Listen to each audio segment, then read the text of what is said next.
Because I don't know how much it costs up there, but that's going to be expensive. Lord, didn't you say the Motel 6? What about the Super 8? Holiday Inn Express? The Hilton? It's the most expensive hotel in the area, in the whole city. So? Chantel, I made him owner. Next Sunday, church, next Sunday, the 28th, is the completion of 5 years. Hallelujah. Amen. Hallelujah. Praise the Lord Jesus. How much debt we owe, love? We called the hotel just to kind of get an accounting year end. Hillary, the lady that runs the convention center area here, the hotel here, sends me back an email that says, Pastor, we owe you $2,000.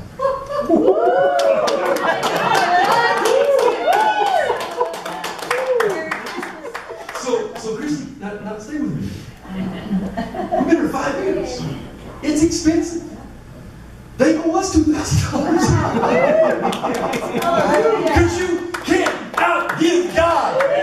You can't do it. You can't do it, Ronnie. You can't do it.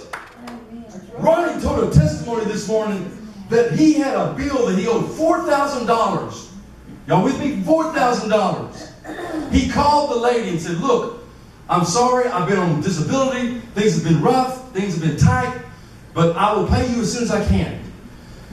Long story short, they reduced it down to $248.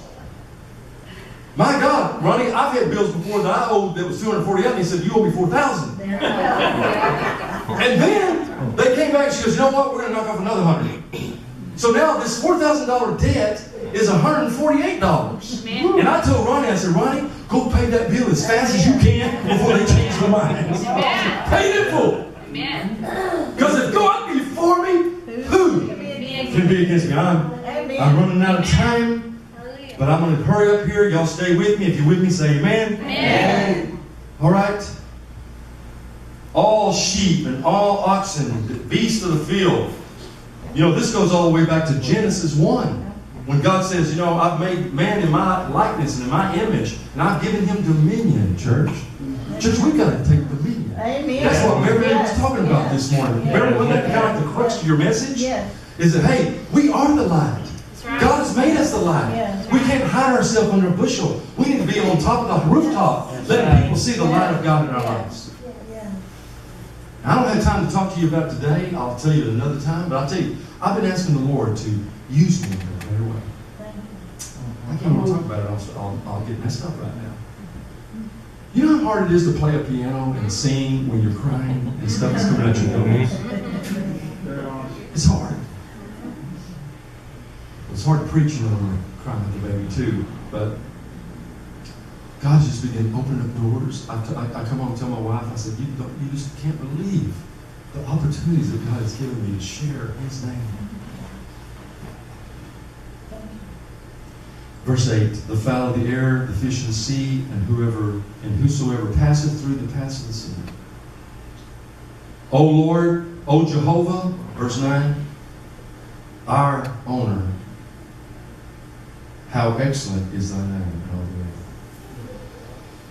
I want to close with this scripture, if you'll join me quickly, to Psalms 34. I have this scripture memorized. I memorized it years ago. One of my favorite scriptures. David said, I will bless the Lord at all times. His praise. A while ago we talked about His hands. Now we're talking about His praise. Where's it going to be? In my mouth.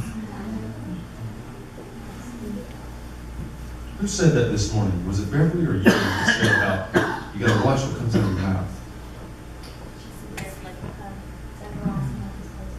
Zechariah, she was telling the story of Zechariah in the Bible. You know, God shut his mouth up when his wife Elizabeth became pregnant and did not open his mouth until after the baby was born. John the Baptist. Jesus, cousin of Jesus. And Beverly said this morning the reason why God shut his mouth up is so he didn't goof it up.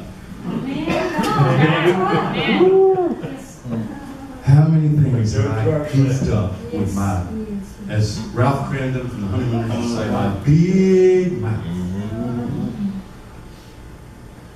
Come on. I will bless the Lord at all times. His praise shall continue to be in my mouth.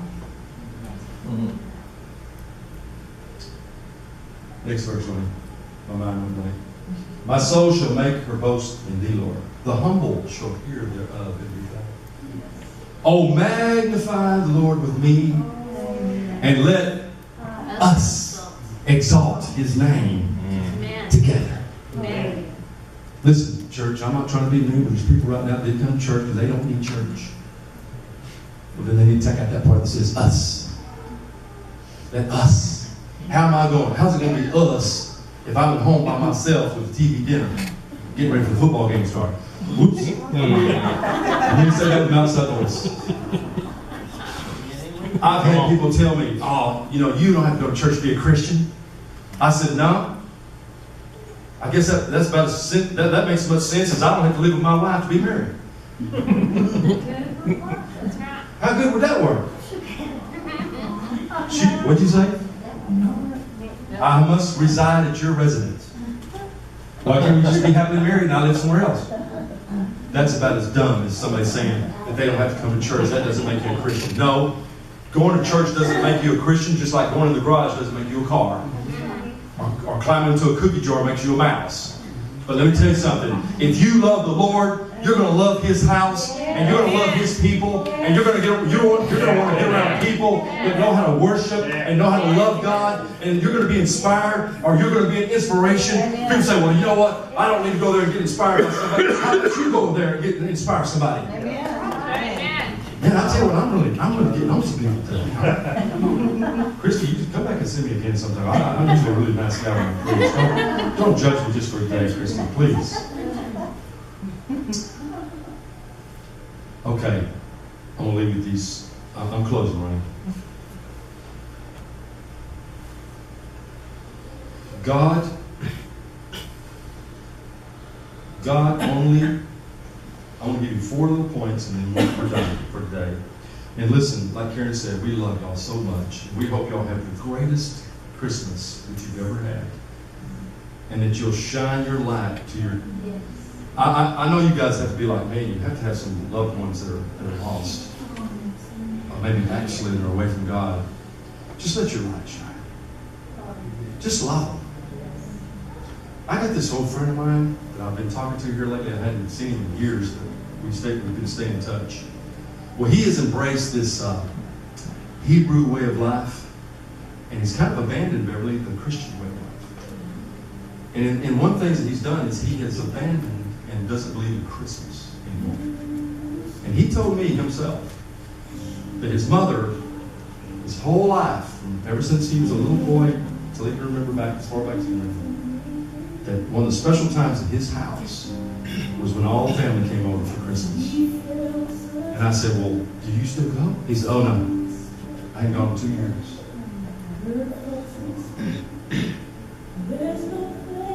Aren't we supposed to be about love? Okay, I get if you don't want to celebrate Christmas, but can't you just go there and just say, hey guys, I just want you to know, I don't really believe in this, but I believe in you. And I love you. And I'm here to support the family because I know that's what Christ-like is all about. And so this guy boycotts his mother's tradition that he had ever since he was a kid. Let me ask you a question. How great of a witness to her is that? James went like this. 0.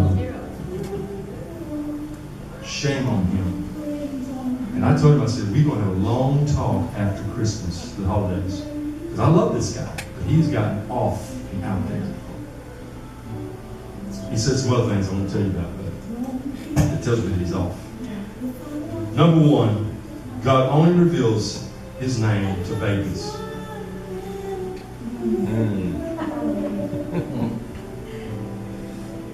He only reveals Himself to babies. Or in other words, if you come to God and say, hey God, you get somebody like me, man, you're going to have somebody really special, Lord, because I'm all that, I'm sharp, I got money, I I got street lingo. I got talent. I got his.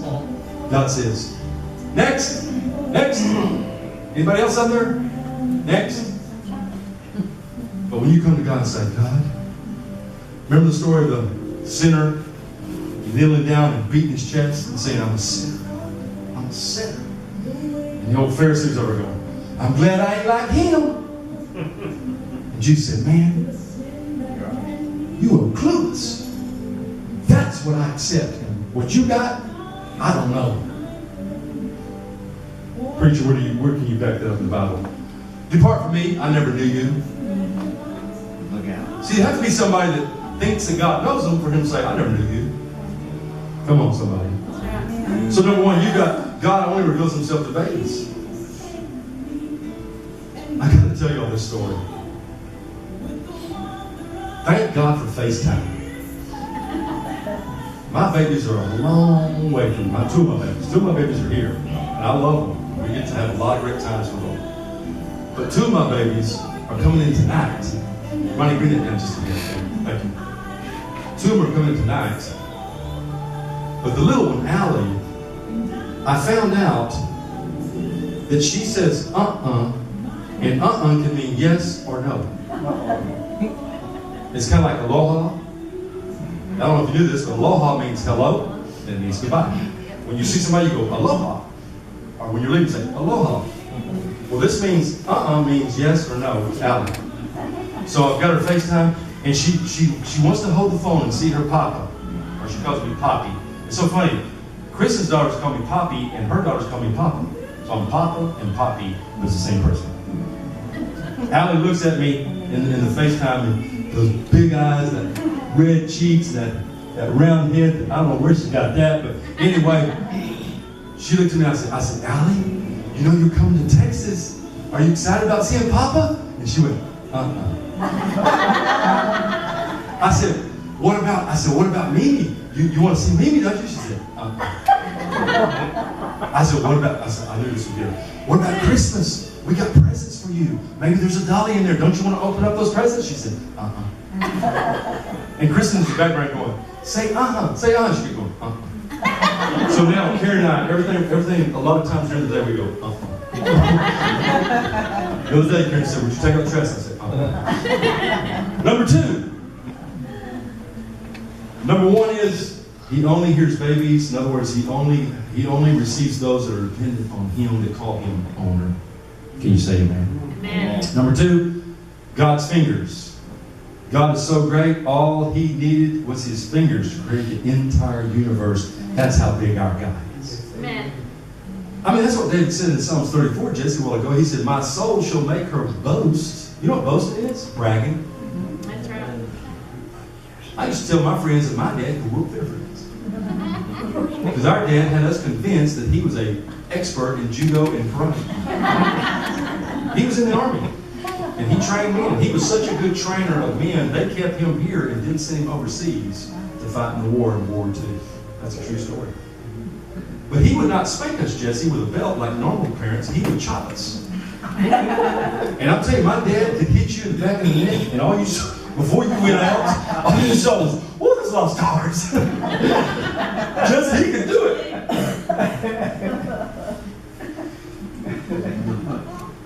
Number three, what is man? I'm hurrying here, church. I'm closing. What is man? I told you the story about me praying and saying, God, how could you use someone like me? I'm just a styrofoam cup. And he said, no, you can go. A lot of you know that I have a part-time job driving for a limo service that deals mainly with business people and people of great wealth and movie stars and famous people. I mean, I've had everybody from Beyonce's father and stepmom to Scooter Braun's brother, the guy that discovered Justin Bieber. But I was telling my wife, I said, you know what? If you don't have the Spirit of God in you, your money does not impress me. Your fame does not impress me. I had last week the owner of the New England Patriots, Robert Kraft, and his son, who own the Kraft Corporation. They're billionaires. But church, unless a person has, I tell you what impresses me, how you treat people. Even if it's somebody like me driving. See, I get a great opportunity, James, to sit there and see how people treat me because I'm just the driver. I have people that treat me like I'm nothing. I have people treat me like I'm very, very not important. I'm not important at all. And I have people treat me like I'm something special.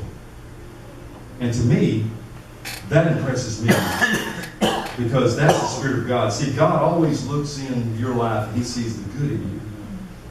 Can I get a witness, somebody? Amen. Your friends will always highlight your bad and hide your good. But I'm sorry. Your enemies will always highlight your, see if y'all's listening. Your enemies will always, listen to this, your enemies will always highlight your bad. They can't wait to go tell somebody about something they saw you mess up or something they heard about you. Or, just they were talking to you and you said something, you're just trying to be open. And they want to highlight your bad. And hide your good. You could do